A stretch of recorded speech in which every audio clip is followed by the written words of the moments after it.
After I punched my wife's brother for pouring hot spaghetti on my head at the family reunion, everyone ignored me, even my wife. "You should take every insult and apologize," she said. Instead of apologizing, I bought a one-way ticket to Hawaii. 5 minutes later, I received 315 desperate messages and calls. So, here's the thing about family reunions. They're like root canals. Except at least with root canals, you get good drugs and nobody expects you to smile through the whole damn thing. But there I was, sitting in this barn-style dining hall that looked like someone had watched too many episodes of Fixer Upper and decided rustic chic was the way to go, surrounded by the Prescott clan in all their designer-clad glory. The smell hit you like a freight train the second you walked in. Marinara sauce bubbling away in those industrial-sized warmers. Garlic bread that probably came from some fancy bakery in the city and enough cologne and perfume to choke a horse. Seriously, Uncle Howard must have bathed in that stuff. I'm pretty sure I caught a contact high just sitting downwind from the guy. I'd strategically positioned myself at the long pine table like some kind of social warfare expert, hands folded in front of me like I was back in 3rd grade, waiting for Mrs. Henderson to tell me whether my book report on where the red fern grows was going to cut it. You know that feeling when you're trying so hard to blend into the furniture that you practically become one with the wood grain? Yeah, that was me. Human wallpaper at the Prescott family spectacular. But then there was Marissa, my wife of 6 years. And man, she was absolutely glowing. I'm talking full-on lighthouse beacon here, laughing at something her cousin Sophie had just whispered in her ear. Her whole face lit up in a way I hadn't seen since. Hell, I couldn't even remember the last time. Maybe our honeymoon before reality set in and she realized she'd married the guy who shops at Target instead of Nordstrom and thinks a fancy dinner is anything that doesn't come in a drive-through bag. The rest of her family had claimed their spots around the table like they were marking territory. Uncle Howard sat there in his tailored blazer that probably cost more than my monthly car payment. And my car isn't exactly a beater, mind you. The guy looked like he'd stepped out of a whiskey ad. All Silver Fox confidence and I own half the city energy. Then there was Aunt Margot dripping in so much gold jewelry she could have been mistaken for a walking Fort Knox exhibit. Every time she moved it sounded like wind chimes in a hurricane. And then of course there was Tristan. Tristan, Marissa's beloved brother who'd made it crystal clear from day one that I wasn't exactly his first choice for brother-in-law material. The guy had the kind of face that screamed, "I peaked in prep school and I'm going to make that everyone else's problem." 6 years we'd been doing this dance. 6 years of him looking at me like I was something he'd scraped off his Italian leather shoes. The conversation flowed around me like I was a rock in a stream. All talk about ski trips to Aspen that cost more than most people's annual salaries. Wine tastings in Napa where they probably spent more on a bottle than I made in a week. And exclusive charity galas that had guest lists tighter than Fort Knox. You know, the kind of events where they don't just check your name at the door, they check your net worth, your family tree, and probably your credit score while they're at it. I nursed my water like it was liquid courage, which, let's face it, it basically was at this point. The ice cubes clinked against the glass every time my hands shook just a little. Not from nerves, mind you, but from the sheer effort it took to keep my mouth shut while they talked about their problems, like whether the caviar at last week's fundraiser was subpar, or if their personal trainers were charging too much for house calls. So, the decorator says, the marble we picked out might clash with the new chandelier, Aunt Margot was saying, waving her fork around like she was conducting an orchestra. Can you imagine? After we specifically told him we wanted something that would complement the existing color scheme, Sophie nodded sympathetically like this was truly one of life's great tragedies. Oh, the same thing happened to us with the pool house renovation. You really can't trust anyone these days. I took another sip of water, wondering if anyone would notice if I just slowly slid under the table and army crawled my way to freedom. Probably not.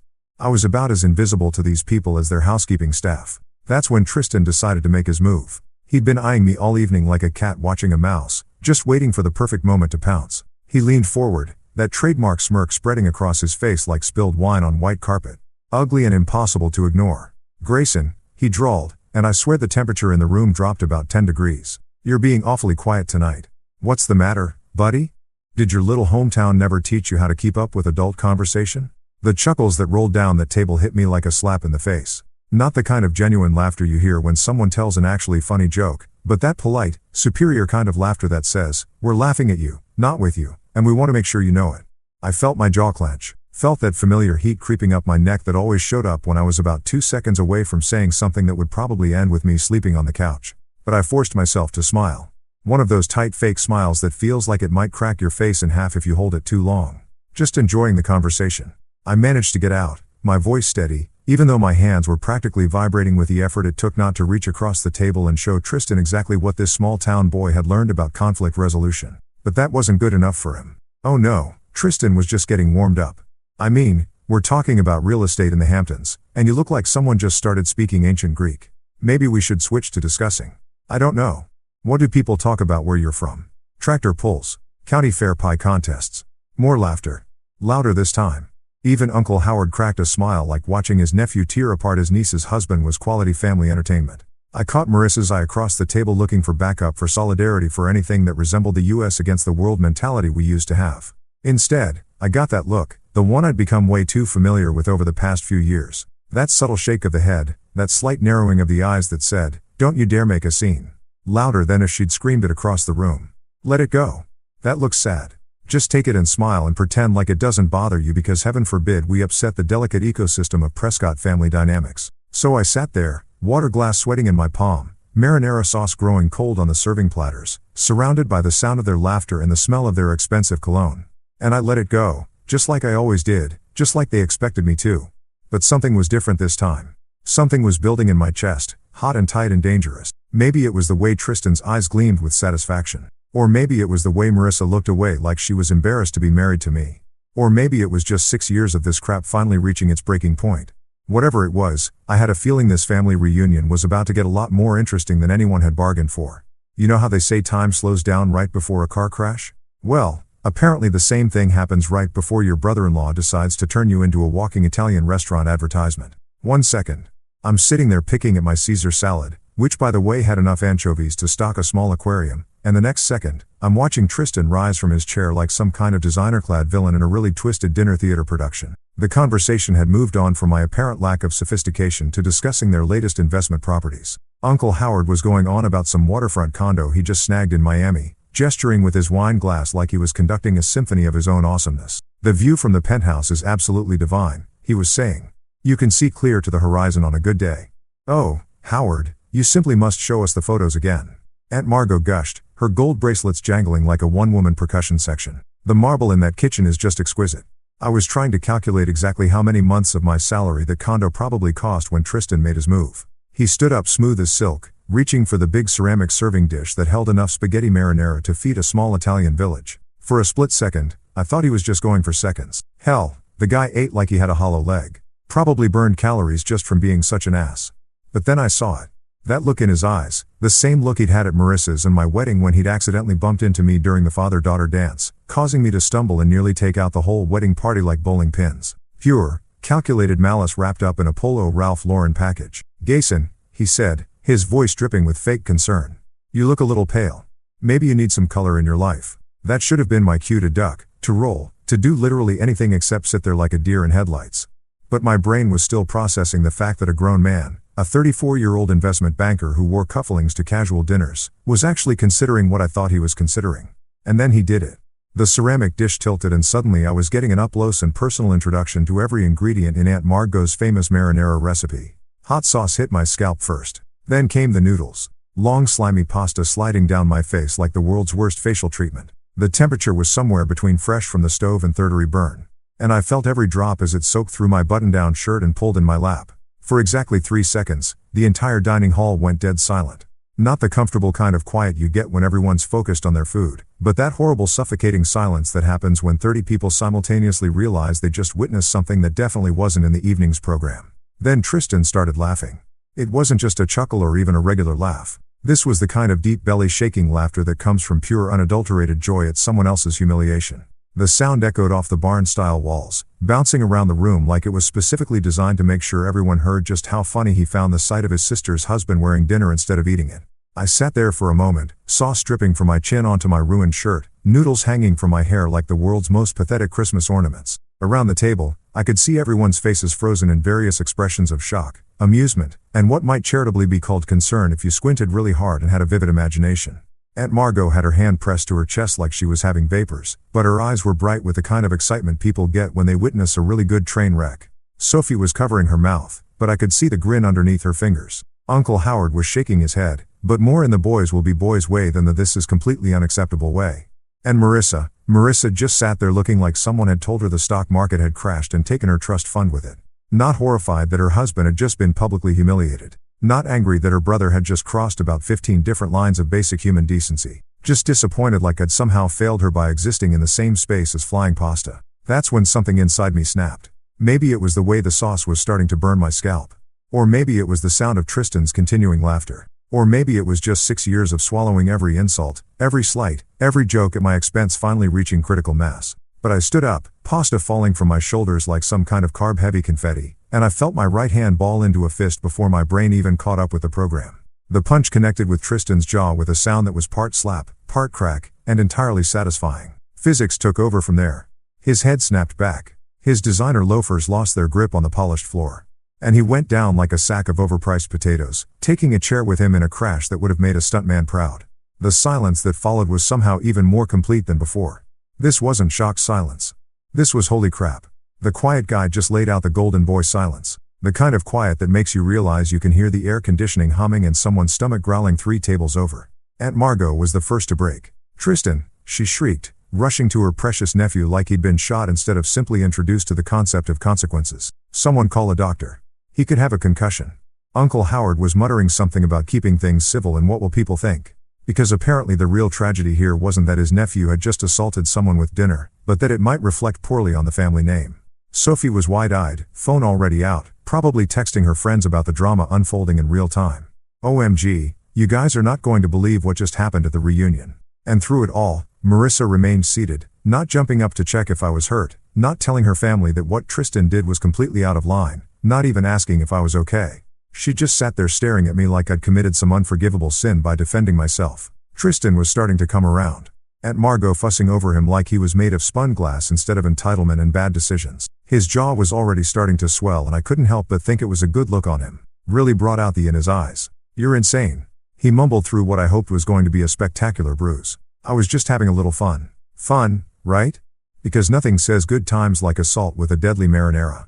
I wiped sauce from my eyes, feeling it stick to my fingers like some kind of Italian-flavored superglue, and looked around the room at all these people who were supposed to be family. Not a single person had moved to help me clean up. Not one napkin had been offered. Nobody had said, "Hey, maybe dumping hot food on someone isn't exactly appropriate dinner behavior." Instead, they were all looking at me like I was the problem, like I was the one who'd violated some sacred family code by having the audacity to hit back when someone literally poured dinner on my head. The marinara was starting to cool, which somehow made it feel even worse, going from scalding humiliation to cold, sticky shame in real time. I could feel it soaking through my shirt, probably staining my undershirt, too. And I wondered absently if marinara sauce was one of those things that never really comes out no matter how much bleach you throw at it. Standing there in that barn-style hall, surrounded by fake rustic charm and real family dysfunction, covered in pasta sauce and noodles like some kind of demented scarecrow, I realized something that should have been obvious years ago. I wasn't family to these people. I was entertainment, a target, the designated punching bag. They could all feel superior to when they needed a boost to their collective ego. And the worst part, Marissa was just going to let it happen again. Walking out of that dining hall felt like escaping from a burning building. Except instead of smoke, I was leaving behind a cloud of designer perfume, passive-aggressive tension, and the lingering smell of marinara sauce that was probably going to haunt my nostrils for the next week. The wide porch wrapped around the front of the reunion hall like a wooden embrace. And for the first time all evening, I could actually breathe without feeling like I was drowning in other people's expectations. The night air hit my sauce-covered face like a cool slap of reality. Out here, away from the theatrical gasps and pearl-clutching performance art happening inside, I could finally hear myself think. Unfortunately, what I was thinking wasn't exactly suitable for polite company. I grabbed my shirt sleeve and started wiping marinara off my cheeks, which was about as effective as trying to clean up a crime scene with a tissue. But hey, at least I was doing something productive. My hair was still sticky with sauce, and every time I ran my fingers through it, I came away with more evidence of Tristan's idea of family fun. Chunks of tomato, bits of basil, and enough garlic to ward off every vampire in a 50-mile radius. I probably looked like I'd lost a fight with a pasta factory, which, come to think of it, wasn't that far from the truth. The porch light buzzed overhead like an angry wasp, casting everything in that yellowish glow that makes everyone look like they're coming down with jaundice. I leaned against the wooden railing, feeling the splinters through my ruined shirt, and tried to process what had just happened in there. In the span of about 10 minutes, I'd gone from invisible family disappointment to public enemy number one. All because I'd had the audacity to defend myself when someone literally dumped dinner on my head.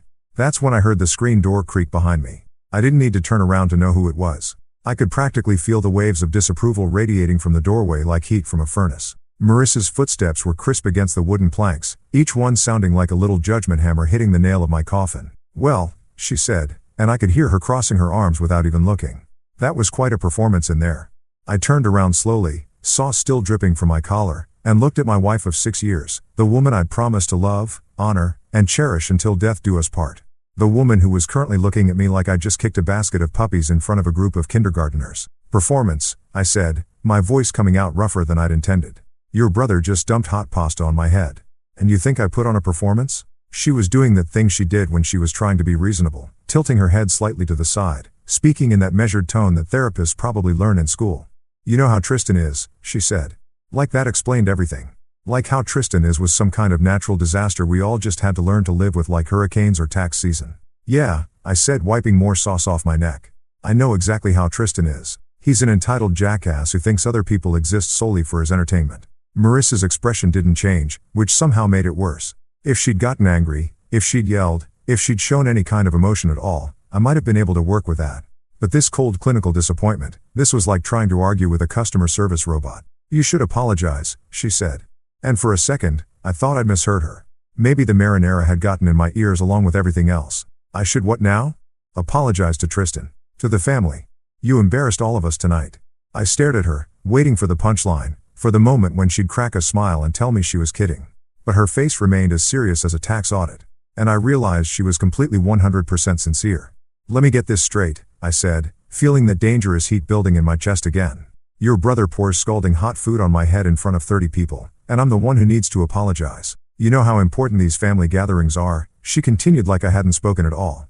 Uncle Howard was talking about potentially bringing you into one of his investment projects, but after tonight, she trailed off, shaking her head like I'd just blown our shot at winning the lottery. And maybe I had, from her perspective, maybe losing out on Uncle Howard's large was worse than watching her husband get publicly humiliated by her psychopath brother. You should take every insult and apologize, she said. And there it was, the mission statement of our marriage, laid out in plain English under a buzzing porch light.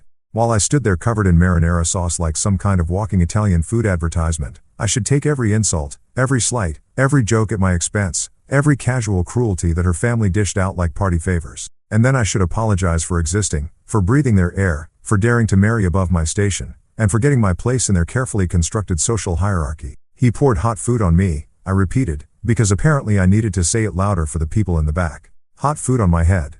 Marissa shrugged. Actually shrugged like someone had asked her opinion about the weather. You know how Tristan is. There it was again. The ultimate excuse, the get-out-of-jail-free card that apparently covered everything from casual cruelty to actual assault. Tristan could probably burn down an orphanage, and Marissa would just shrug and say, well, you know how Tristan is. The silence stretched between us like a chasm filled with 6 years of accumulated resentment and the sound of insects buzzing around the porch light. Inside, I could hear the muffled sounds of the family regrouping. Probably already spinning the story into something where I was the villain and poor Tristan was the victim of my unprovoked attack. I'm not apologizing, I said finally. Not to him. Not to them. Not to anybody. Marissa's mouth tightened into that thin line that meant I just failed another test I didn't know I was taking. Then you're making a choice, Grayson. You're choosing your pride over our marriage, over our future, over everything we've built together. Everything we'd built together, right? Like our marriage was some kind of joint construction project instead of 6 years of me slowly disappearing into the background while she chose her family's approval over her husband's dignity at every single turn. What exactly have we built, Marissa? I asked, spreading my arms wide, sauce flying off my sleeves. A relationship where your family treats me like garbage and you expect me to smile and ask for seconds? She didn't answer, just turned on her heel like I was a disappointing employee who'd just been fired. Her footsteps clicked across the porch planks with military precision. Each step taking her further away from me and closer to the warm glow of family acceptance waiting inside. If you don't come back in there and make this right, she said without turning around, don't bother coming home tonight. And then she was gone, the screen door slamming behind her with a finality that echoed across the empty porch. I stood there alone under the buzzing light, marinara sauce cooling on my skin, listening to the distant sound of laughter from inside the hall. They were probably already back to discussing wine tastings and ski trips. The unpleasant interruption of my existence already filed away and forgotten. I looked down at my ruined shirt, at the sauce stains that would never come out, at the physical evidence of what happened when you tried to stand up for yourself in the Prescott family ecosystem. Then I looked at the door Marissa had just walked through, leading back to a world where I was expected to apologize for being humiliated, where my worth was measured by how much abuse I could absorb without fighting back. Standing there on that porch with the night air cooling the sauce on my scalp and the sound of my in-laws' laughter drifting through the windows, I realized something that should have been obvious years ago. If I walked back through that door, if I went back in there and apologized for defending myself, I'd be stepping right back into the same cage they'd kept me in for 6 years. The only question was whether I had the guts to stay outside. Driving away from that reunion hall felt like breaking out of prison. If prison was decorated in rustic barn chic and smelled like disappointed rich people, my hands were still shaking on the steering wheel. Not from adrenaline anymore, but from something that felt suspiciously like freedom. Every mile I put between myself and the Prescott family circus was another breath of air that actually belonged to me.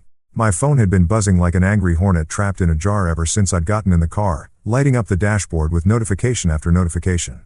I could see Marissa's name flashing repeatedly, interspersed with numbers I recognized as various members of her family tree. Probably Uncle Howard trying to have a word with me, or Aunt Margot wanting to lecture me about proper family behavior. Or hell, maybe even Tristan himself calling to gloat about his marinara masterpiece. But here's the thing about rock bottom. Once you hit it, you realize you've got nothing left to lose. And ignoring their calls felt better than any therapy session I'd ever imagined. 10 miles down the road, I spotted the familiar glow of a gas station rising out of the darkness like a fluorescent oasis. One of those 24-hour joints that looks like it was designed by someone who'd never seen daylight. All harsh white lighting and reflective surfaces that make everything look like a crime scene waiting to happen.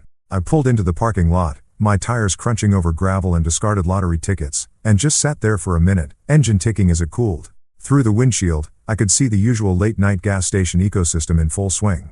A trucker filling up his rig while talking on a headset, probably explaining to his wife why he was running late again.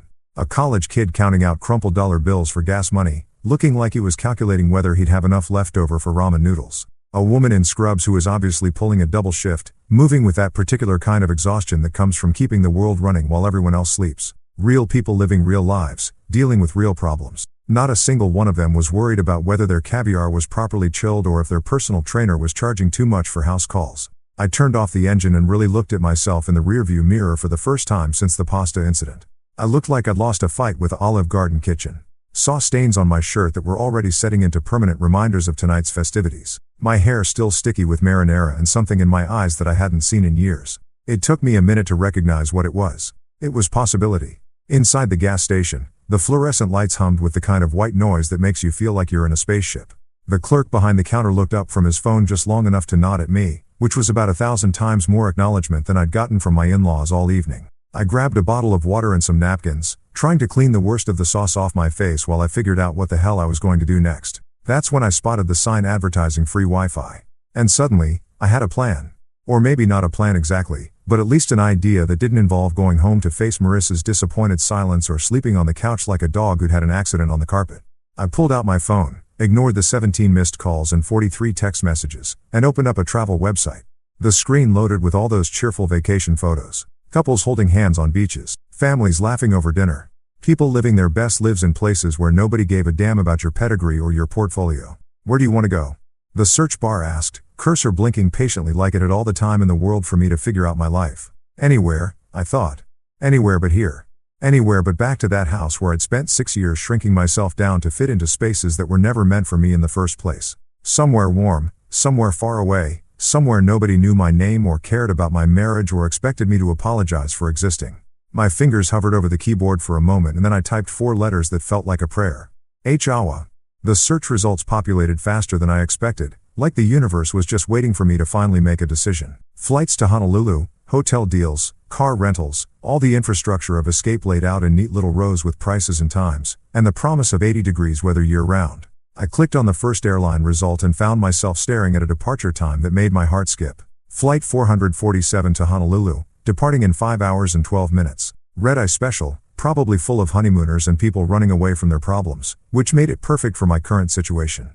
The price made me was a little. One-way tickets aren't exactly budget-friendly, especially when you're buying them at the last minute. But then I thought about Uncle Howard's condo that cost more than most people's houses. About a Margot's jewelry collection that could probably fund a small country. About all the money the Prescott family threw around like confetti while treating me like I should be grateful for the privilege of breathing their air. Screw it. I pulled out my credit card. The one Marissa was always telling me to use more responsibly. The one that came with lectures about our budget and our future and our 5-year plan. Tonight, it was going to buy me something I hadn't had in years. A choice that was entirely my own. The booking process was surprisingly simple. Like the website understood, the people making these kinds of decisions at gas stations at 11 p.m. weren't looking for complicated forms and multiple confirmation screens, name, card number, confirmation of seat assignment. And suddenly, I was holding a digital boarding pass on my phone that said Grayson Mitchell, Honolulu, Hawaii, seat 23A. 23A, a window seat, which felt appropriate somehow.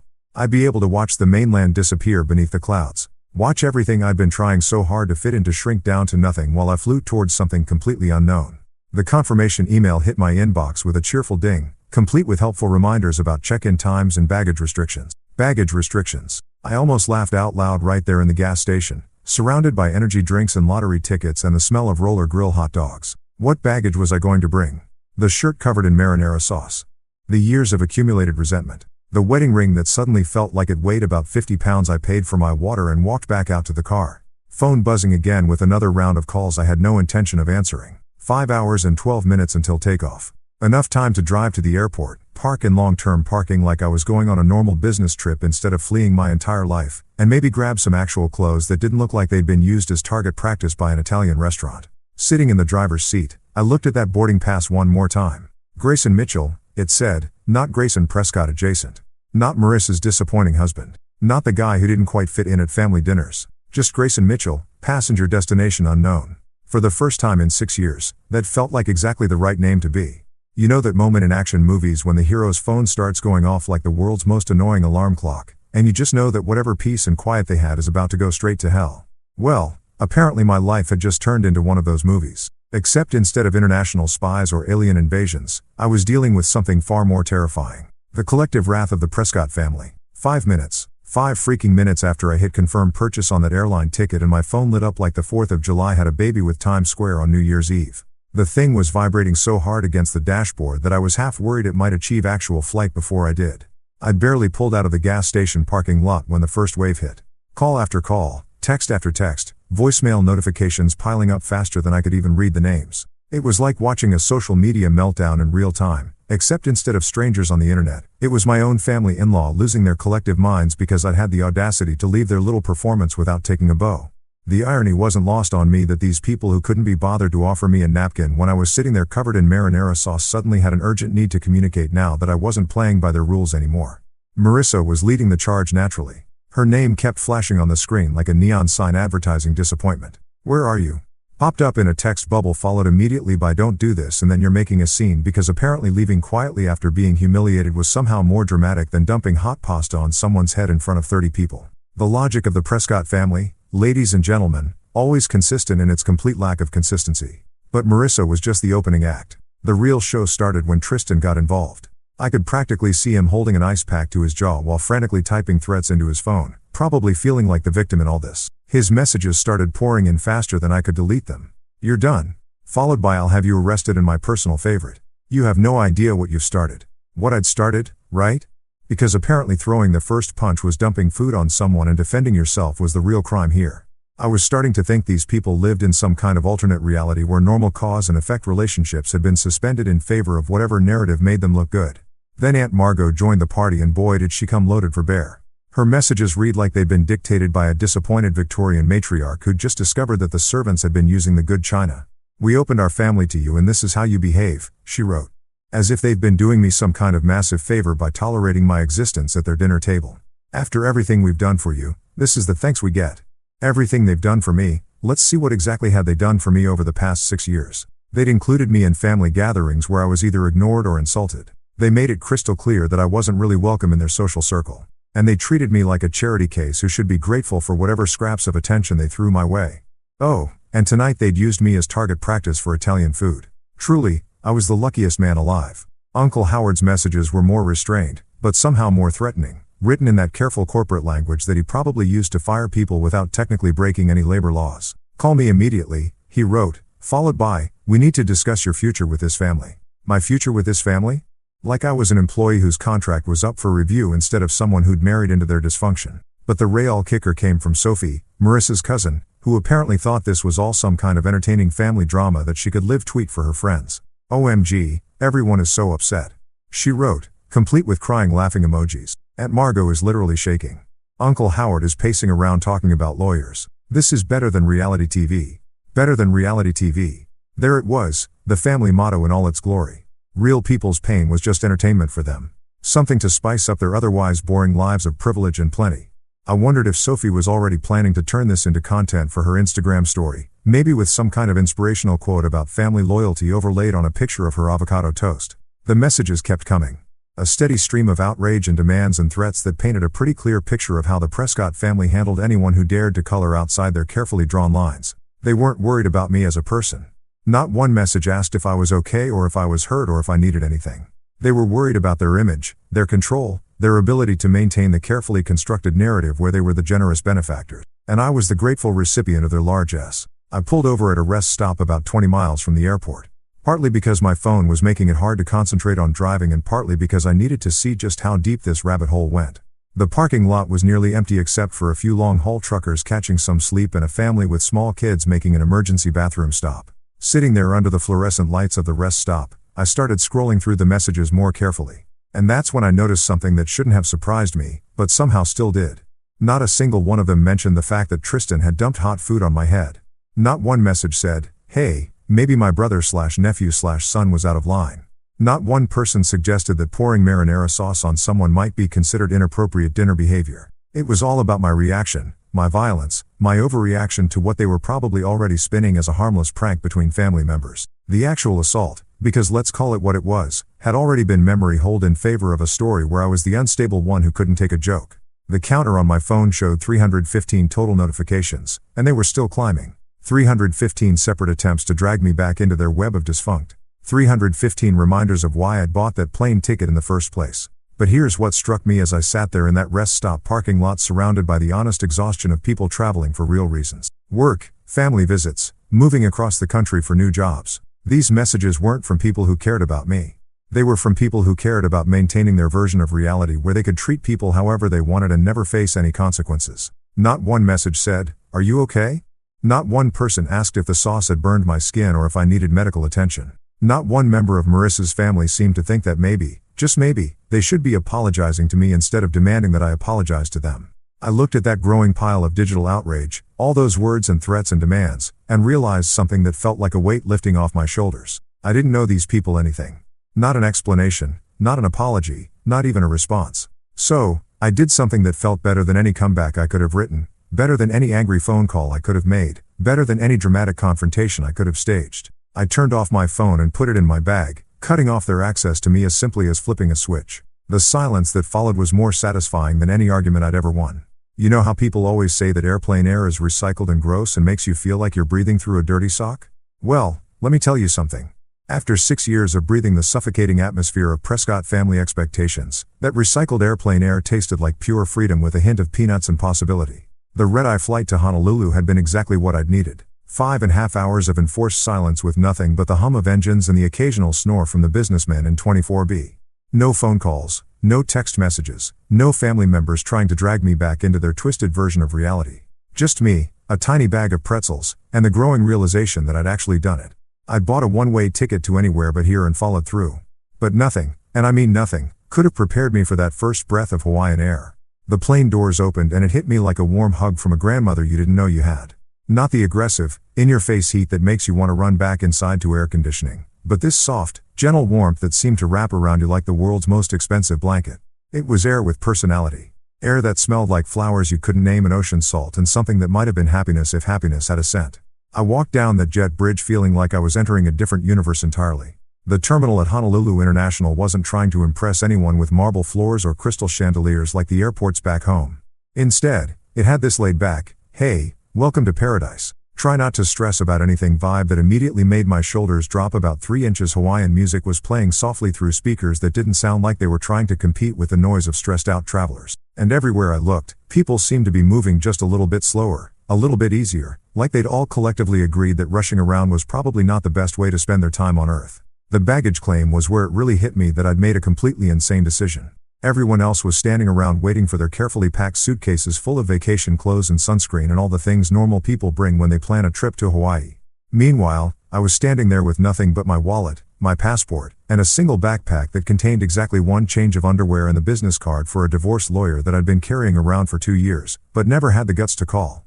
That's when I realized I was going to need somewhere to stay and probably some clothes that didn't smell like marinara sauce and poor life choices. I pulled out my phone, which I'd reluctantly turned back on once the plane landed, and started scrolling through Airbnb listings, trying to find something that said, "Yes, we welcome people who've just blown up their entire lives on a whim."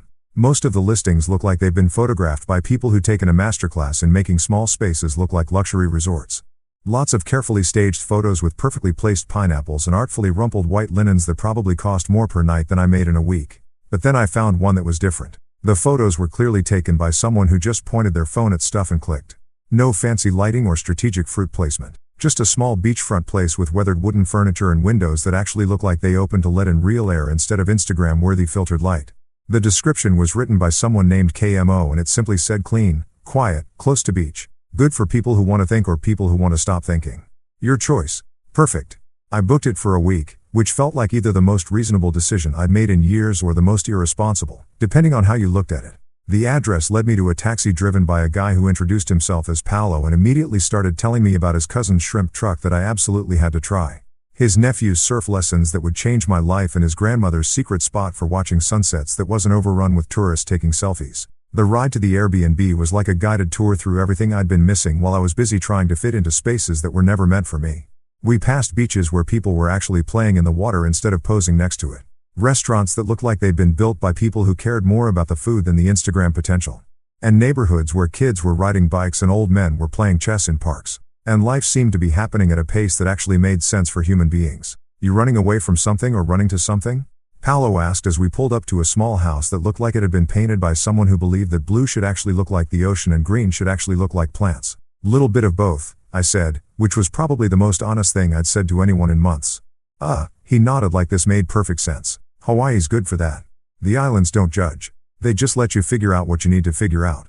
The house was exactly what the photos had promised. Nothing fancy, but clean and comfortable, and so close to the beach that I could hear the waves from the front porch. There was a small kitchen with everything you needed to make actual food, a living room with furniture that looked like it had been chosen for comfort rather than style, and a bedroom with windows that opened wide enough to let in the sound of the ocean.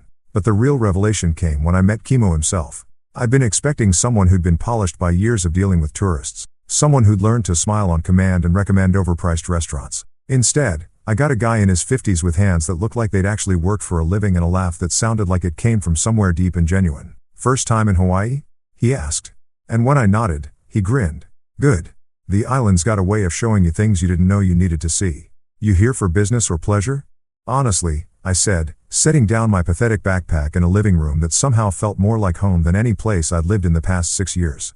I have absolutely no idea what I'm here for. Kimo's laugh filled the space, like warm honey. Even better, that means you're here for the right reasons. He handed me the keys and a handshake that felt like he actually meant it. Like I was a person worth welcoming instead of a problem to be managed. The ocean's right out that door, he said, pointing toward the back of the house. Don't overthink it. Just go look at it for a while. The water's got a way of putting things in perspective. So, that's what I did.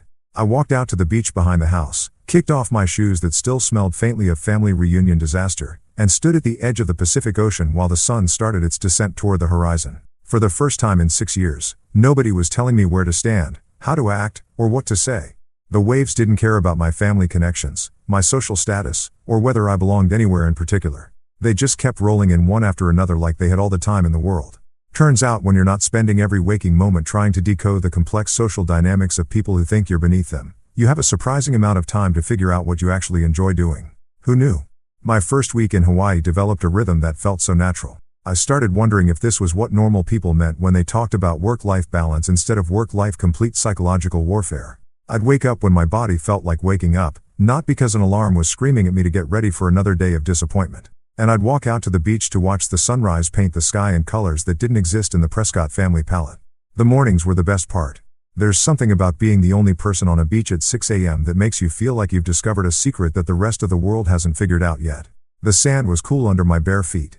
The water was this impossible shade of blue that made you wonder why anyone ever settled for swimming pools, and the air tasted like possibilities that didn't come with strings attached or family approval ratings. I'd walk for miles, picking up shells that nobody expected me to display properly or appreciate appropriately, watching crabs scuttle around like they had important business to attend to, and generally enjoying the novel experience of existing without constantly calculating how my behavior might reflect on the family name.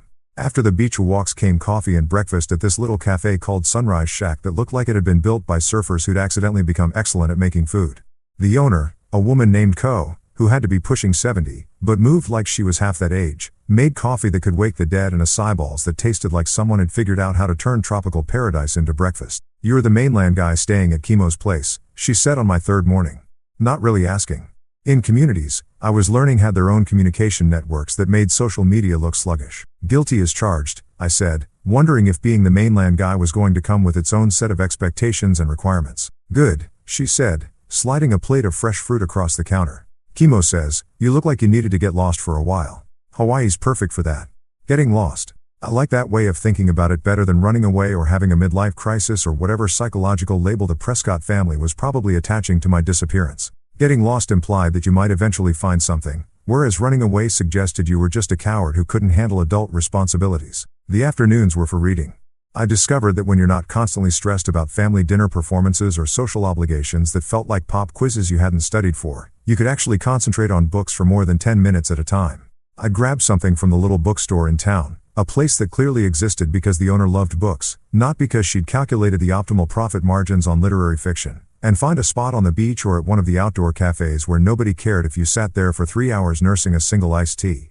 It was at one of these cafes, a place called The Grind that had mismatched chairs and Wi-Fi that worked about 60% of the time, that I met Lonnie. She was at the table next to mine, hunched over a laptop and muttering things that sounded distinctly uncomplimentary about website design platform. You okay over there? I asked after she'd called her computer something that would have made Aunt Margot clutch her pearls so hard she'd probably need medical attention. Oh, I'm fantastic, she said, her voice dripping with enough sarcasm to fill a swimming pool. Just trying to update my shop's website and this piece of garbage platform is acting like I asked it to solve world hunger instead of add a simple photo gallery. Lonnie, as it turned out, ran a surf shop called Wave Rider that had been in her family for 20 years. She was about my age with sun-bleached hair and hands that looked like they'd spent a lot of time fixing things. And she had absolutely zero patience for technology that didn't work the way it was supposed to. What kind of shop? I asked, closing my book, because this conversation was infinitely more interesting than whatever literary masterpiece I'd been pretending to read.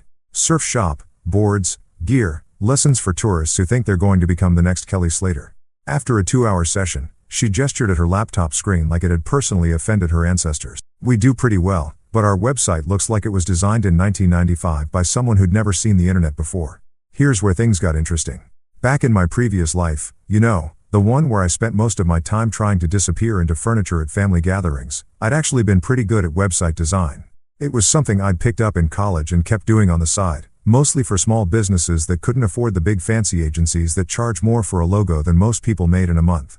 I might be able to help with that, I said, surprised to hear myself volunteering for something without first calculating how it might affect my standing with people I was trying to impress. Lonnie looked up from her laptop, squinting at me like she was trying to figure out if I was serious or just another mainland tourist who thought he could solve all of Hawaii's problems with his superior continental wisdom. You know anything about websites? She asked. A little, I said, which was probably the most understated thing I'd said since arriving in paradise. Mind if I take a look? What followed was the most fun I'd had working on anything in years. Lonnie's existing website was indeed a disaster of epic proportions, broken links, photos that loaded sideways, and a color scheme that looked like it had been chosen by someone who'd never seen an actual ocean. But it wasn't unfixable, just neglected.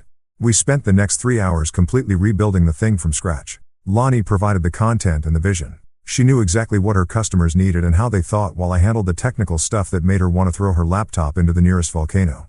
You want clean, simple, easy to navigate, I said, pulling up examples of sites that actually worked.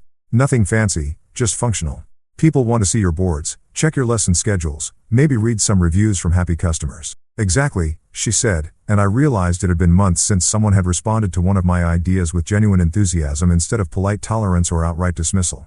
By the time we finished, Wave Rider had a website that actually looked like it belonged to a business that knew what it was doing. The photos loaded properly, the navigation made sense, and the whole thing had a clean, professional look that still felt relaxed and welcoming. How much do I owe you? Lonnie asked as we tested the final version on her phone. Nothing? I said, surprising myself again. It was fun. She looked at me like I just claimed that root canals were my favorite hobby. You think website design is fun when it's not for people who treat you like their personal tech support slave? Yeah, it's actually pretty enjoyable. That's when she made me an offer that would change everything. I've got a couple of friends who run businesses around here. They're all dealing with the same kind of website disasters. If you're interested in picking up some side work while you're getting lost, I could put in some good words. Side work, not charity, not family obligations, not doing favors for people who'd never return them. Actual work that I'd chosen to do for people who appreciated it at my own pace and on my own terms. Sitting there at that mismatched table, watching the sun start its descent toward the horizon while Lonnie scrolled through her new website with obvious satisfaction, I realized something that should have been obvious, but somehow felt revolutionary. This was the first time in years that I'd done work that felt like it belonged to me. Not work that I did to impress my in-laws. Not projects designed to boost my standing in some social hierarchy I'd never signed up for, but actual work that solved real problems for real people who treated me like a human being instead of a convenient disappointment. Yeah, I said, watching a couple of surfers paddle out to catch the evening waves. I think I'd like that. 2 weeks in paradise had done something weird to my relationship with technology. Back in my old life, my phone was basically a digital leash that kept me connected to every disappointment, obligation, and passive-aggressive family text thread that made up my daily existence. Here in Hawaii, the thing had been sitting in a drawer like a piece of radioactive waste that I was pretty sure would kill me if I got too close to it. But eventually, reality has a way of knocking on your door, even when that door happens to be attached to a beachfront bungalow in the middle of the Pacific Ocean. My phone battery had finally died sometime during week 1, and I'd been perfectly content to let it stay that way.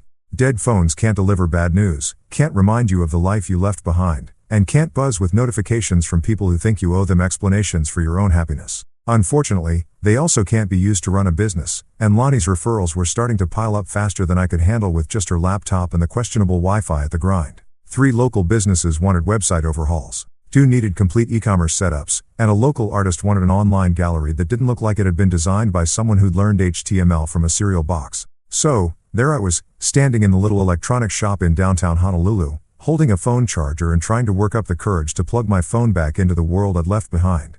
The shop owner, a guy named Dave, who looked like he'd been selling electronics since before smartphones were even a twinkle in Steve Jobs' eye, was watching me stare at the charger like it might explode. "You okay, man?" he asked. "You look like you're about to defuse a bomb instead of charge a phone." "Something like that?" I said, handing him a 20 and wondering if there was any way to Back at the bungalow, I plugged the thing in and watched it slowly come back to life with all the enthusiasm of someone waiting for their STD test results. The Apple logo appeared, followed by the home screen, followed by the most ridiculous notification badge I'd ever seen in my life. 347 unread messages. 347. I sat there on Chemo's comfortable old couch, listening to the waves crash outside and watching that number blink at me like a neon sign, advertising everything I'd been successfully avoiding for the past 2 weeks. Part of me wanted to throw the phone right back in the drawer and pretend I'd never seen it. Part of me was curious about just how deep the rabbit hole of family outrage had gotten in my absence. Curiosity won, because apparently I'm a glutton for punishment. The voicemail box was completely full. 37 messages that I was pretty sure would contain enough guilt, manipulation, and threats to power a small city. I started with those, figuring I might as well get the worst of it over with first. Marissa's voice hit me like a cold slap of reality. The first few messages were angry. Really angry. "Where the hell are you, Grayson? You can't just disappear like this. We need to talk. Call me back immediately." Her voice had that sharp edge it got when she was trying to control something that wasn't cooperating, like a broken appliance or a husband who'd finally grown a backbone. But as the messages progressed, the anger shifted to something that was almost worse. Strategic crying. By message number 12, she was sobbing into the phone about how worried she was. How she just wanted to know I was safe. How we could work through this if I'd just come home and talk to her like a reasonable adult. "I know you're hurt," she said in one message that was clearly performed for an audience. "I know things got out of hand at the reunion, but running away isn't the answer. Grayson, we're married. We made vows. You can't just abandon everything because you had a fight with my brother." A fight with her brother, right? Because that's what you call it when someone dumps hot food on your head and you defend yourself. A little disagreement between boys. Nothing that couldn't be solved with a firm handshake and maybe a nice bottle of wine. Tristan's messages were exactly what you'd expect from someone whose jaw I'd rearranged with my fist. The first few were pure rage, promising legal action and making threats that probably would have scared me if I'd still been living in his world of consequences and social standings. "You're finished," he snarled in one particularly charming voicemail. "I'm going to destroy you. You'll never work in this town again. Never work in this town again." Like I was some kind of mob movie character instead of a guy who designed websites and had finally gotten tired of being treated like furniture. I almost laughed out loud at that one. Sitting there in my beach bungalow with more work than I could handle and zero interest in whatever town he thought he controlled. But the later messages from Tristan were different, more calculated. "Look," he said in what was clearly meant to be his reasonable voice. "Maybe we both got a little heated. Why don't you come back and we'll talk this through like adults? Marissa's worried sick and the family thinks you might be having some kind of breakdown." Some kind of breakdown. Translation: they decided I was mentally unstable, which was probably easier for them to accept than the possibility that their behavior had finally pushed someone past their breaking point. Uncle Howard's messages were all business, delivered in that smooth corporate tone that said he was used to fixing problems with money and influence. "Grayson, this has gone far enough. You're embarrassing the family, And more importantly, you're hurting Marissa. I think we can find a way to make this work for everyone. Call me back and we'll discuss your options. My options? Like I was an employee being offered a severance package instead of a person who'd finally decided to prioritize my own sanity over their dysfunctional family dynamics. Aunt Margot's messages were pure psychological warfare, listing every opportunity I was throwing away by behaving like an ungrateful child. We had plans for you, she said in one particularly manipulative voicemail. Howard was going to bring you into the business. We were going to help you build something real. But you've shown your true colors now, haven't you? Plans for me. Help me build something real. As if their version of my life was somehow more legitimate than whatever I might choose for myself. As if success could only be measured by how well I fit into their predetermined mold of what a proper Prescott family member should look like. But the real kicker came from Sophie, who'd apparently appointed herself the family's social media correspondent. Her messages were breathless updates on the family drama, delivered like she was reporting from the front lines of a particularly juicy reality show. Everyone's talking about you, she said in one message that was equal parts excited and horrified. Aunt Margot thinks you've joined a cult or something. Uncle Howard keeps muttering about hiring a private investigator. And Marissa? Oh my God. Marissa is acting like you died or something. She's telling everyone you're having a nervous breakdown. A nervous breakdown. There it was again. The family's preferred explanation for my sudden departure. Much easier to accept than the possibility that their golden boy had crossed a line and finally faced consequences for it. I scrolled through the text messages which were more of the same.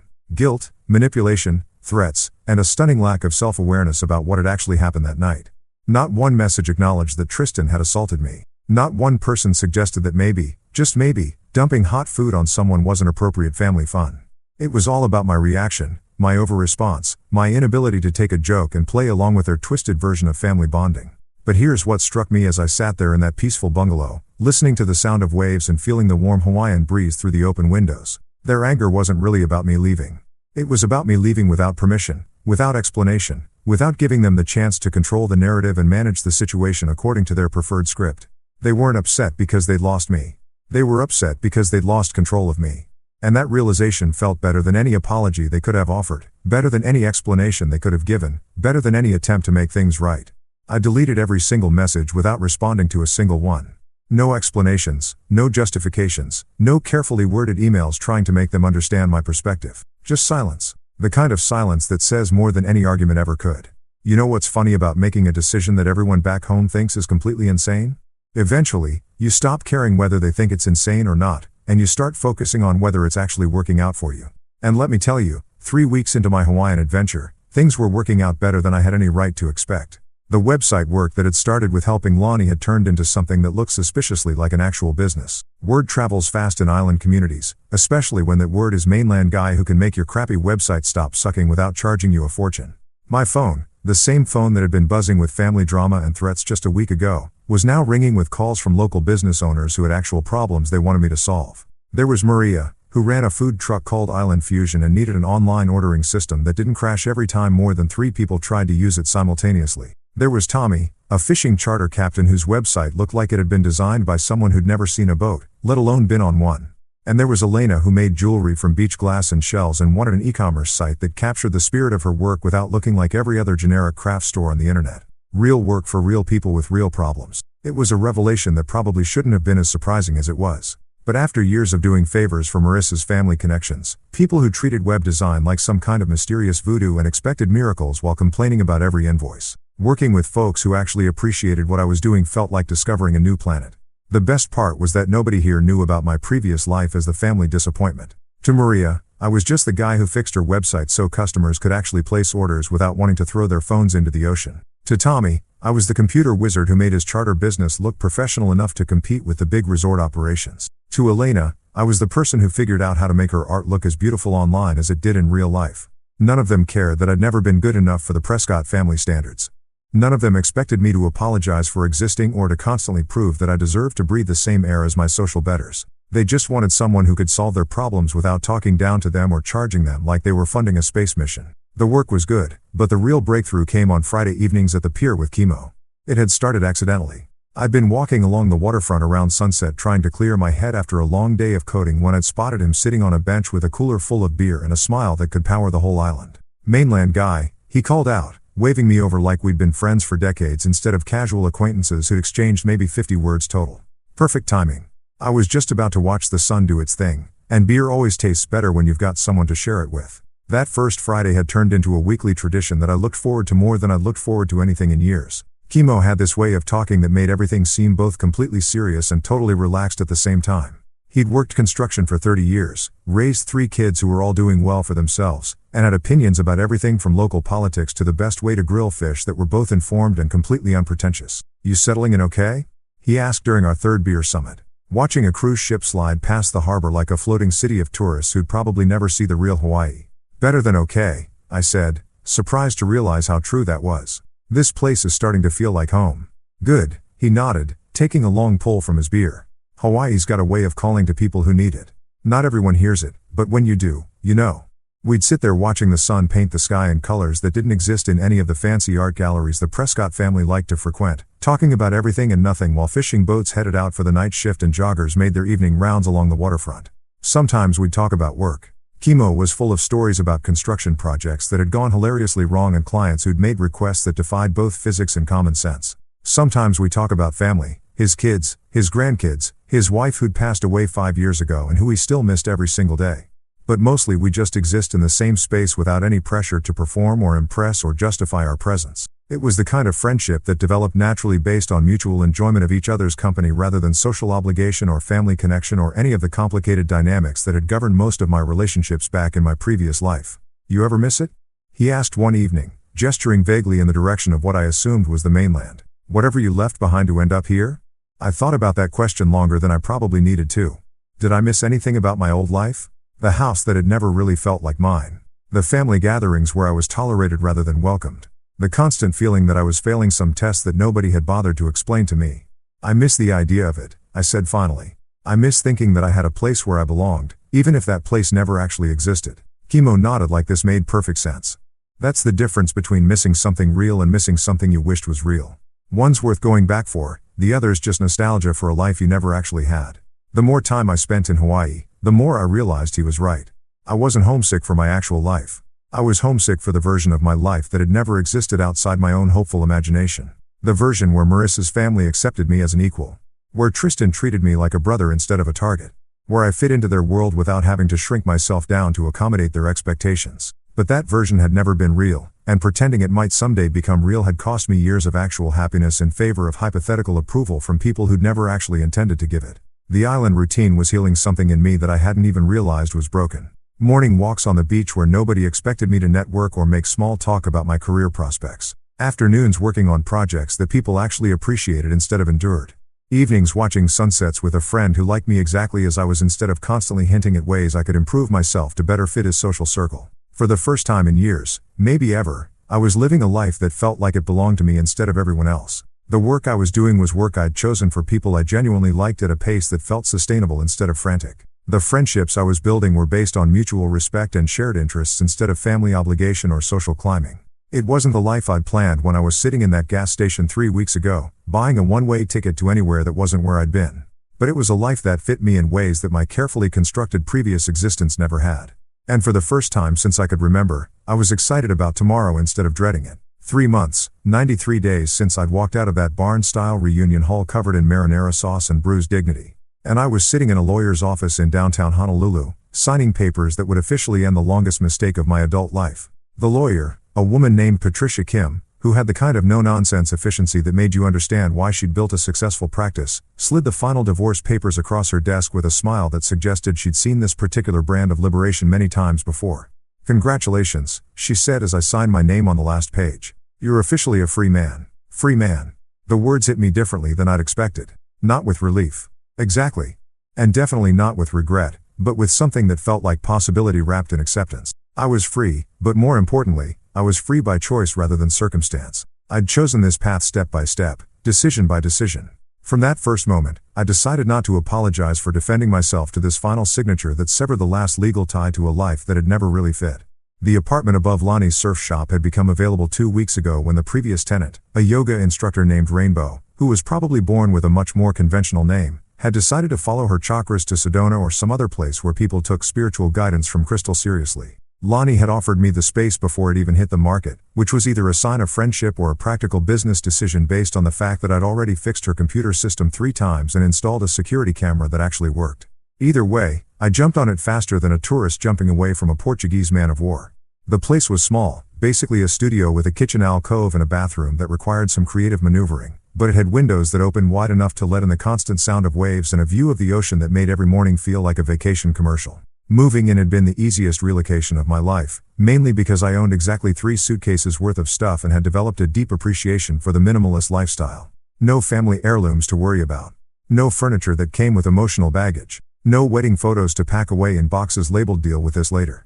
Just clothes, a laptop, some books, and a coffee maker that had become my most prized possession after discovering that island time included a much more relaxed approach to caffeine availability. The business had grown beyond anything I'd expected when I first helped Lonnie with her website disaster. Word of mouth in island communities travels faster than gossip at a high school reunion. An apparently mainland guy who actually knows what he's doing and doesn't treat you like an idiot was a rare enough commodity to keep me busier than I'd ever been in my previous life. I had a steady stream of clients ranging from local restaurants to tour operators to artists who made everything from custom surfboards to jewelry that looked like the ocean had personally designed it. But the real revelation was that I was making more money doing work I actually enjoy than I'd ever made trying to impress people who would never be impressed anyway. Turns out that when you're genuinely good at something and you work with people who appreciate what you do, the financial part tends to sort itself out without requiring family connections or social networking events that felt like endurance tests. The apartment came with a small desk that fit perfectly under the main window, positioned so I could look up from my laptop and watch surfers catching waves while I worked on whatever project was currently demanding my attention. Today, it was a complete e-commerce overhaul for a local coffee roaster who'd been trying to sell his beans online using a system that looked like it had been designed by someone who'd heard about the internet but never actually seen it. The ocean breeze carried through the open windows, rustling the curtains I bought at a local market from a woman who'd spent 20 minutes telling me about the traditional Hawaiian patterns while her granddaughter taught me how to pronounce mahalo correctly. It was the kind of interruption that would have driven me crazy in my old life, where every minute was scheduled and every interaction was measured against its potential value to my social standing. Here it felt like the most natural thing in the world. Buying curtains from someone who cared about the history behind the patterns. Learning a word that meant more than just "thank you" in a language that belonged to this place I was slowly becoming part of. My phone, which had become a tool for actual work instead of a device for delivering family drama, buzzed with a text from Chemo Sunset Beer Summit in 1 hour. Tommy caught Simono today and Elena's bringing her famous mac salad. You in? I looked at my laptop screen where about 3 hours of work remained on the coffee roaster's website and realized something that would have shocked my former self. The work could wait, not because I was lazy or irresponsible, but because I'd learned the difference between urgent and important, between other people's expectations and my own priorities. The website would get finished, the client would be happy, and the world would continue spinning without requiring me to sacrifice every moment of personal time on the altar of productivity. Definitely. And I texted back, closing the laptop and walking to the small closet where I kept the kind of clothes that prioritized comfort over appearance. Board shorts, t-shirts that had never seen an iron, and flip-flops that cost less than the socks I used to wear to family dinners. Walking down to the beach where our informal Friday group had started gathering, I passed the mirror that came with the apartment and caught a glimpse of someone I barely recognized. Canned from spending actual time outdoors instead of commuting between air-conditioned buildings. Relaxed in a way that went deeper than just the absence of stress. Happy, which was such a foreign concept that it had taken me weeks to identify the emotion correctly. The beach was already occupied by the usual suspects. Chemo with his cooler of beer and infinite supply of stories about construction mishaps. Tommy cleaning fish with the kind of expertise that comes from 40 years of knowing exactly how sharp your knife needs to be. Elena arranging food on a folding table like she was setting up for a photo shoot. And Lonnie emerging from her shop with a bag of ice and a grin that suggested she'd just closed a deal with some tourists who thought they were going to become professional surfers after one lesson. Mainland guy Chemo called out using the nickname that had somehow evolved from identifying description to term of endearment. Perfect timing. Tommy just finished telling us about the time he accidentally caught a monk seal and had to explain to the Coast Guard why he was hugging a federally protected species. This was my life now. Friday evening fish and beer with people who'd become family, not through marriage or blood or social obligation, but through the simple process of choosing to show up for each other week after week. No dress code, no hidden agendas, no complex dynamics that required a decoder ring and a sociology degree to navigate. Just people who liked each other sharing food and stories while the sun painted the sky in colors that never got old, no matter how many times you watched the show. I grabbed a beer from Chemo's cooler and settled into the sand, feeling the warmth that lingered from the day's sunshine and listening to Elena describe her latest jewelry project while Tommy argued with Lonnie about the best bait for certain types of fish and Chemo planned his next home improvement disaster. Somewhere on the mainland, my former in-laws were probably still discussing my disappearance, still trying to figure out how to spin my departure into a story that made them look like the victims. Marissa had probably moved on, found someone more suitable to the family standards, someone who understood the importance of proper behavior at social gatherings, and never confused self-respect with selfishness. And for the first time since I'd known any of them, I genuinely hoped they were happy. Not because I missed them or wanted to reconcile, but because their happiness was no longer connected to mine. They could live their lives according to their values, and I could live mine according to mine. And neither of us had to apologize for the incompatibility. The sun touched the horizon, turning the ocean into a mirror that reflected possibilities I was still discovering. Tomorrow, I'd finish the coffee website, start planning a new project for a local artist, maybe take Lonnie up on her offer to teach me how to surf without embarrassing myself in front of the tourists.